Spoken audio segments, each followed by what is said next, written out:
Hey guys, good morning and welcome to Devbhoomi career point. आशा करता हूँ आप सभी लोग स्वस्थ होंगे, काफ़ी अच्छी आपकी स्टडी चल रही होगी। तो देखिए, यूट्यूब चैनल पर लगातार आपको टेस्ट सीरीज उपलब्ध कराई जा रही है। आज इसी क्रम में देखेंगे सामान्य हिंदी टेस्ट का पार्ट 172 और काफ़ी महत्वपूर्ण प्रश्नों का संकलन है। आयोग के पैटर्न पर आधारित टेस्ट आपको दिए जा रहे हैं और आगामी ग्रुप सी एग्जाम्स के लिए ये बहुत ज़्यादा बेनिफिशियल रहेंगे। ठीक है, तो चलिए शुरुआत करेंगे आज सामान्य हिंदी टेस्ट पार्ट 172। इसके अलावा जो हमारी क्लासेस आपको दी जा रही है आजकल क्रैश कोर्स, जिसमें हम उत्तराखंड जी के सामान्य हिंदी की क्लासेस देख रहे थे, जल्दी जीएस की भी आएंगी। तो वो क्रैश कोर्स या स्पेशल फैक्ट वाली क्लासेस का अध्ययन भी अवश्य करें। ठीक है, चलिए शुरुआत करते हैं आज की टेस्ट की। पहला क्वेश्चन देखेंगे सामान्य हिंदी टेस्ट का।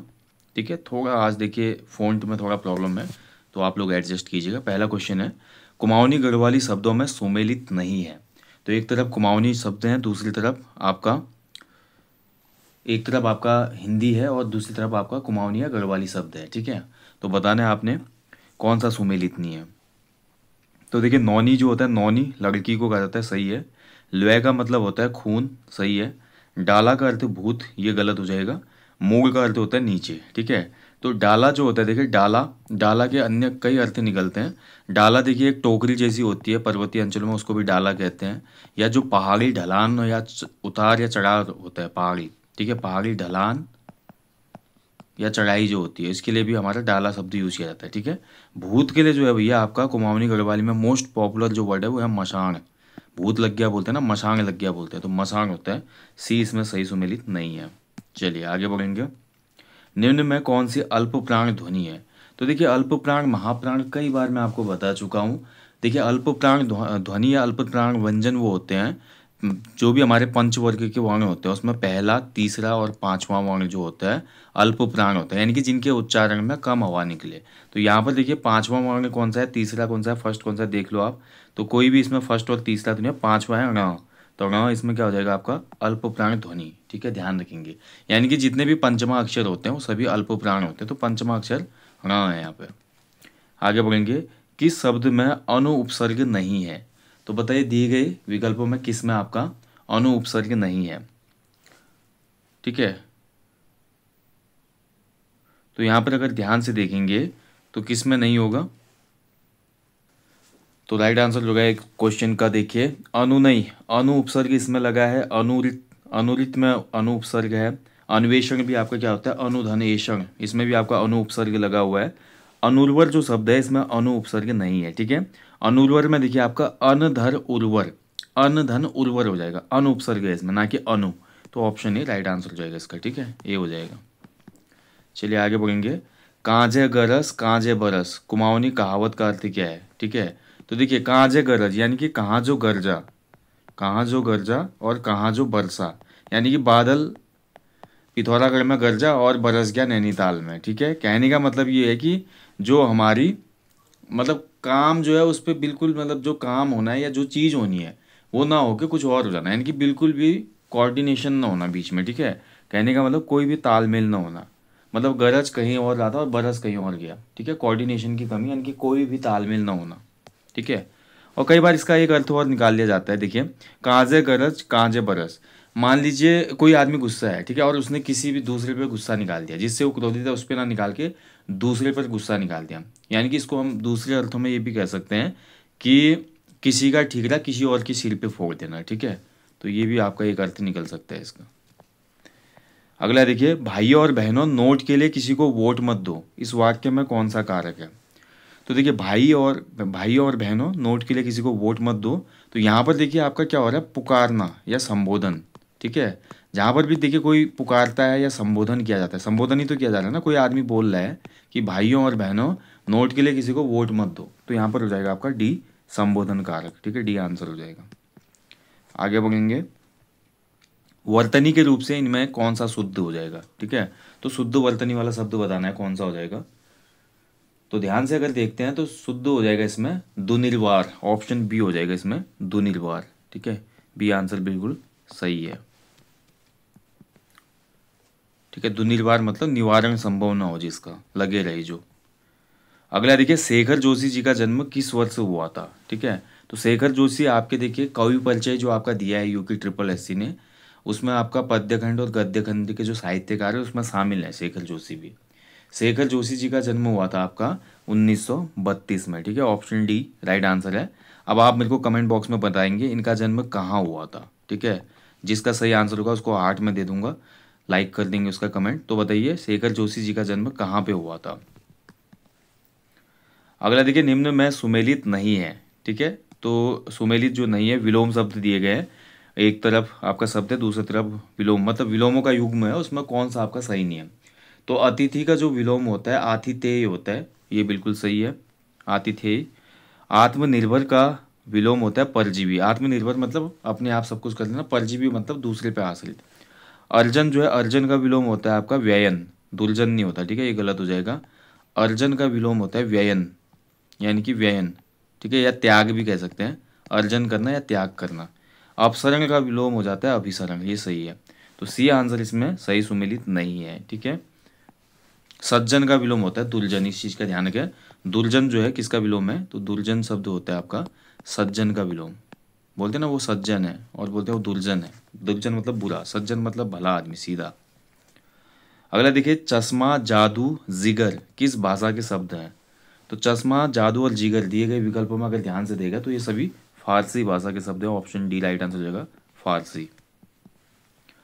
अगला देखिए, निम्न में से कौन सी बोली नागरी लिपि की पूर्वी शाखा की बोली नहीं है।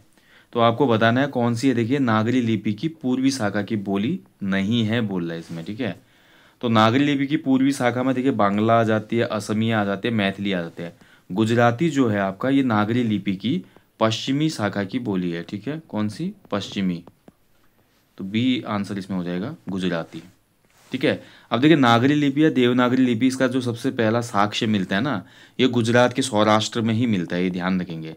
सौराष्ट्र में ही नागरी लिपि का उद्भव हुआ था, वहीं से देवनागरी बनी कालांतर में। और सौराष्ट्र में एक राजा होता था उसमें जय भट्ट, तो जय भट्ट के शिलालेख में सबसे पहले नागरी लिपि का हमको उल्लेख प्राप्त होता है, ठीक है, ये भी याद रखें। जो बहुत छोटा नहीं है वाक्य के लिए एक शब्द क्या होगा। तो जो बहुत छोटा नहीं है ऐसे के लिए एक शब्द होगा आपका नति लघु, ठीक है। ऑप्शन बी हो जाएगा इसका, नति लघु, ठीक है।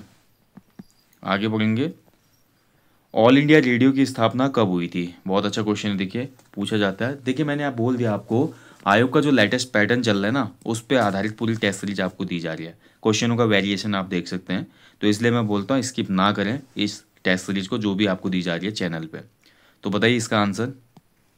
तो राइट आंसर हो जाएगा इसका ऑल इंडिया रेडियो 8 जून 1936 को शुरू हुआ, ठीक है, ऑल इंडिया रेडियो। और ध्यान रखेंगे दोस्तों, इसी ऑल इंडिया रेडियो का नाम 1957 में सुमित्रा नंदन पंत जी ने सुझाव दिया था, और 1957 में इसी ऑल इंडिया रेडियो का नाम रखा गया आकाशवाणी, ठीक है, आकाशवाणी। ये भी ध्यान रखना है, महत्वपूर्ण फैक्ट है। चलिए आगे बढ़ेंगे, निम्न में से कौन सा पर्यायवाची नहीं है। किसका पर्यायवाची, ठीक है, यहाँ पे थोड़ा मिसिंग हो रहा है, चंद्रमा का। दिए गए विकल्पों में कौन सा चंद्रमा का एक पर्यायवाची नहीं होगा, ठीक है। तो राइट आंसर जगह इसका ऑप्शन बी देही, ठीक है। तो देही जो होगा इसमें चंद्रमा का पर्यायवाची नहीं है। बाकी सारंग, विधु, तारापति, सारंग तो एक हमारा अनेकार्थी शब्द है, बहुत से अन्य अर्थ भी निकलते हैं इसके। तो चंद्रमा का इसमें देही नहीं होगा, ऑप्शन बी।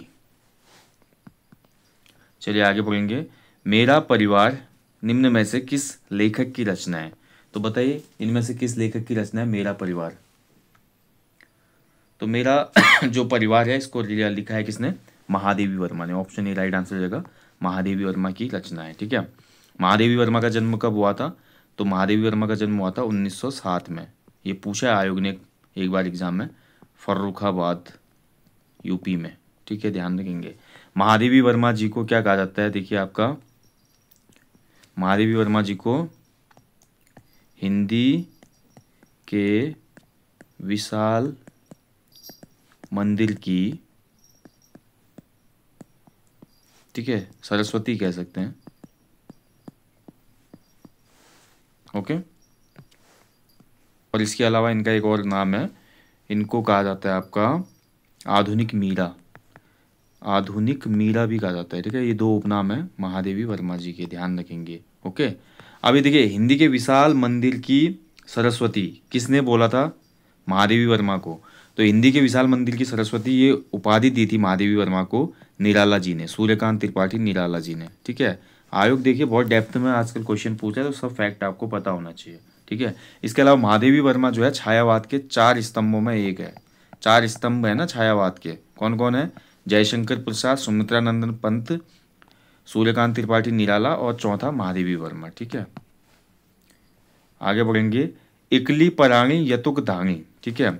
इकली पराणी यानी कि एक ही प्राण है, इतुक धाणी यानी कि इतने काम है। कहने का मतलब यह है कि एक ही आदमी भला क्या क्या करे भाई, वर्कलोड बहुत ज़्यादा हो जाना, ठीक है। इकली पराणी यतुक धाणी, इसका मतलब होता है कि कार्य का अत्यधिक लोड लेना या भार लेना। सी आंसर इसमें सही हो जाएगा, बहुत ज़्यादा काम हो जाना। आगे बढ़ेंगे। निम्न में से तद्भव तत्सम शब्द सुमेलित नहीं है।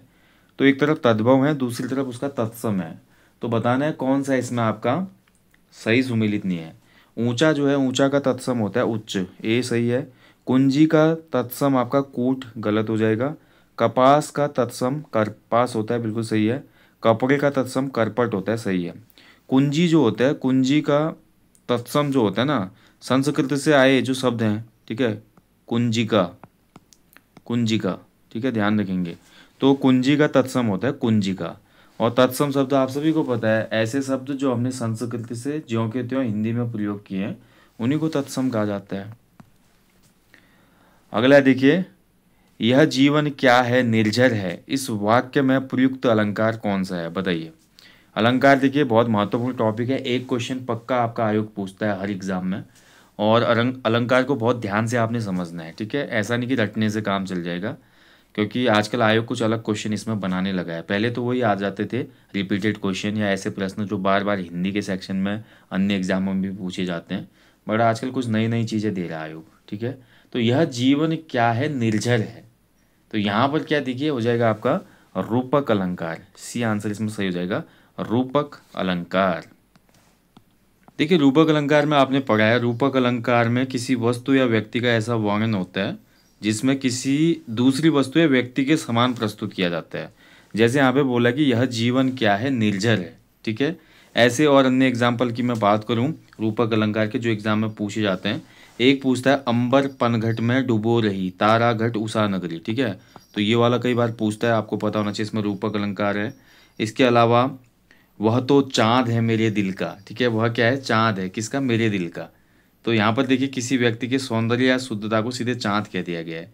ऐसे चंद्रमुख पर घूंघट डाले, ये भी कई बार एग्जाम में पूछा जाता है, चंद्रमुख पर घूंघट डाले, ठीक है। इसमें भी आपका क्या है, रूपक अलंकार है, ठीक है। तो याद रखिएगा ध्यान से। तो जहाँ पर देखिए आपका तुलना की जाती है किसी और चीज़ से, तो वहाँ पे आपका रूपक अलंकार होता है, ये आपको ध्यान रखना है सीधे सीधे। अगला देखिए। संक्षेपण में डैश डैश का प्रवाह एक आवश्यक गुण है। तो जो संक्षेपण हम करते हैं, जैसे कि आप मेंस वगैरह देते हैं, आपने देखा होगा संक्षेपण आता है, ठीक है, समराइज करना होता है किसी भी पैसेज को, तो वहाँ पर किसका प्रभाव एक आवश्यक गुण होता है। तो कभी भी आप संक्षेपण करेंगे तो वहाँ पर आपका जो भाव है, उसके अलावा जो आपकी भाषा है, वो दोनों ही इम्पैक्टफुल होनी चाहिए, ठीक है। यानी कि ऑप्शन डी हो जाएगा इसमें, भाव और भाषा का प्रभाव, ठीक है। संक्षेपण में भाव और भाषा का प्रवाह एक आवश्यक गुण होता है, ठीक है, हमेशा ध्यान रखिएगा। अगला देखिए। खाई पाटना मुहावरे का अर्थ क्या है। तो खाई पाटना, पाटना मतलब भरना।